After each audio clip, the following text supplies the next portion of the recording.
नमस्कार, मैं हूं कुमार अनिल। महात्मा गांधी की आत्मकथा सत्य के साथ मेरे प्रयोग इसकी 71वीं कड़ी लेके मैं उपस्थित हूं। आज हम बात करेंगे कि अगर किसी ने आपका अपमान किया, अगर किसी ने तिरस्कार किया, आपकी अवहेलना की, आपको धोखा दिया, तो आप क्या करें? और इसमें गांधी जी ने जो किया, अगर वो हम करते हैं, तो इसमें हम सबका भला है, सबका कल्याण है। आज हम इसी पर बात करेंगे। तो हम लोगों ने देखा है पिछली कड़ी में कि गांधी जी डरबन के बाद ट्रांसवाल पहुंचे थे दक्षिण अफ्रीका में, और वहां पर वो भारतीयों के प्रतिनिधि मंडल का नेतृत्व करना चाहते थे, यही तय हुआ था। और इसके लिए उन्होंने एक प्रार्थना पत्र भी तैयार किया था, लेकिन वहां कहने के लिए भारतीयों के हित में एक विभाग बना था, नया विभाग। लेकिन वो भारतीयों के खिलाफ ही काम करता था और साम्राज्य के पक्ष में काम करता था, गोरों के पक्ष में काम करता था। तो उसने गांधी जी को कहा कि आप यहाँ कैसे आ गए? आपको तो परवाना जो है वो भूल से मिल गया, आप तुरंत यहाँ से लौट जाइए। और बैठने के लिए भी नहीं कहा, और वो उसके बाद में जो वहाँ के ट्रांसवाल के जो भारतीय नेता थे, प्रतिनिधिमंडल में जाने वाले, उनको धमकाया कि आप लोग गांधी जी को वापस भेज दीजिए। ये सब होने के बाद में तुरंत उसके बाद पत्र भी आ गया, विभाग का पत्र। तो उस अधिकारी ने जिसने धमकाया था हिंदुस्तानियों को, उसी ने पत्र लिखा कि इस जो मिलना है चैम्बरलेन से, उस प्रतिनिधि मंडल में से गांधी का नाम काट दिया गया है, क्योंकि गांधी डरबन में मिस्टर चैम्बरलेन से मुलाकात पहले ही कर चुके हैं, और वो यहाँ के नागरिक भी नहीं है, यहाँ के बासिंदा नहीं है, इसीलिए उनका नाम काटा जा रहा है। काट दिया नाम। और ये पत्र आ गया, जो हिंदुस्तानी थे उनके नेताओं को पत्र आ गया। तो अब इसके बाद फिर बैठे सब लोग कि अब क्या हो? तो गांधी जी लिखते हैं कि अपमान तो बहुत दुख हुआ, और अपमानित महसूस किया मैंने, लेकिन ये अपमान को पी जाने की आदत हो गई थी। पहले भी ऐसा बार-बार अपमान हो चुका था, तो इसको पी जाने की आदत हो गई थी। इस मामले में मैं पक्का हो गया था। तो कोई असर नहीं पड़ेगा अपमानित करने पर भी। उसके बाद में लेकिन जो भारतीयों की बैठक हुई उसमें, तो उसमें काफ़ी लोग नाराज़गी थी और लोग अपमानित महसूस कर रहे थे। तो सबने कहा कि अब हमको, जब आप ही का नाम इसमें से काट दिया गया है, आपके नेतृत्व में हम लोगों को जाना था, लेकिन प्रतिनिधि मंडल से जब आप ही का नाम काट दिया गया है, तो ये आपका अपमान नहीं है, ये पूरे हिंदुस्तानियों का अपमान है, दक्षिण अफ्रीका के हिंदुस्तानियों का। इसीलिए अब ये प्रतिनिधि मंडल ले जाके मिलने की बात का विचार हम लोगों को त्याग देना चाहिए। तो गांधी जी ने समझाया कि नहीं, ये ऐसा करना ठीक नहीं होगा।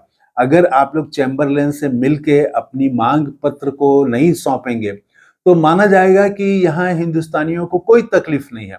बड़े खुशी-खुशी लोग, आनंद से हैं लोग। तो अपनी शिकायत, अपनी समस्या वो चैम्बरलेन के सामने पेश करनी चाहिए।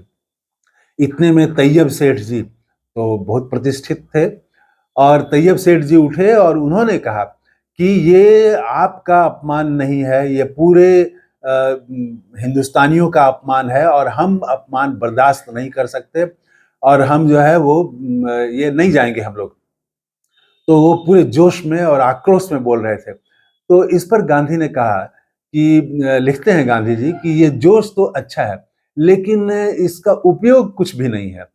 तो फिर उसके बाद भी उन्होंने काफ़ी समझाया कि मेरा जो अपमान हुआ, वो यहाँ हिंदुस्तानियों का जो अपमान होता है, उसकी तुलना में तो कुछ भी नहीं है। तो एक बड़ा सवाल ये है कि अगर हम नहीं जाएँगे, तो फिर हमारी बात कैसे पहुँचेगी?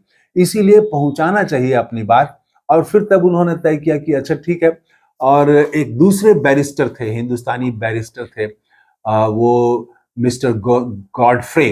तो उनको तैयार किया गया कि वो प्रतिनिधिमंडल का नेतृत्व करेंगे, और वो नेता चुने गए प्रतिनिधिमंडल का, और उनके नेतृत्व में चैम्बरलेन से मिलने का तय हुआ। और जाहिर है कि चैम्बरलेन तो क्या देंगे भारतीयों को सुविधा, लेकिन प्रतिनिधिमंडल मिला, उसने अपनी बात रखी, और चैम्बरलेन ने गांधी की चर्चा की कि गांधी से तो मैं इसीलिए नहीं मिला कि वो जो है वो पहले ही डरबन में हमसे मिल चुके थे। तो खैर वहां से वो टीम आ गई, और उसके बाद गांधी जी लिखते हैं कि, और उसमें भी कोई आश्वासन नहीं दिया, कुछ भी नहीं दिया। तो गांधी जी लिखते हैं कि अब जो है मेरा काम एक तरह से खत्म हो गया था। जिस काम के लिए मुझे बुलाया गया था, वो काम मेरा अब समाप्त हो गया है। चाहूं तो मैं लौट सकता हूं। लेकिन उन्होंने सोचा कि नहीं, लौटना नहीं है। भारतीयों का जो अपमान किया, मेरा जो अपमान किया, उससे ज्यादा भारतीयों का अपमान किया।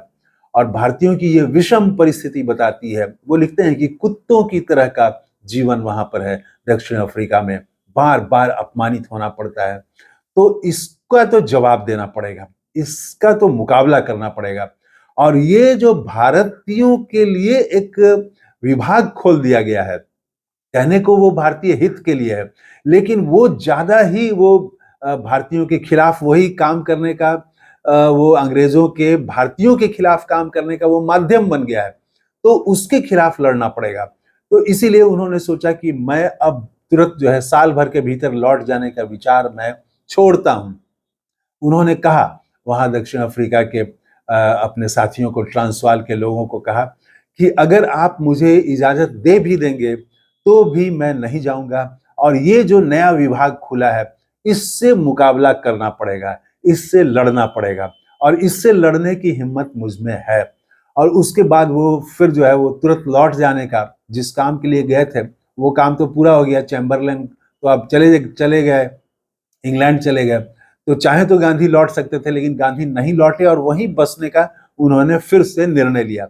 और उसके बाद वो प्रिटोरिया और जोहानिसबर्ग के जो नेता थे हिंदुस्तानियों के, उनसे बात की, और उसके बाद में उन्होंने ट्रांसवाल में अपनी बैरिस्ट्री के लिए उन्होंने कोर्ट में आवेदन दिया।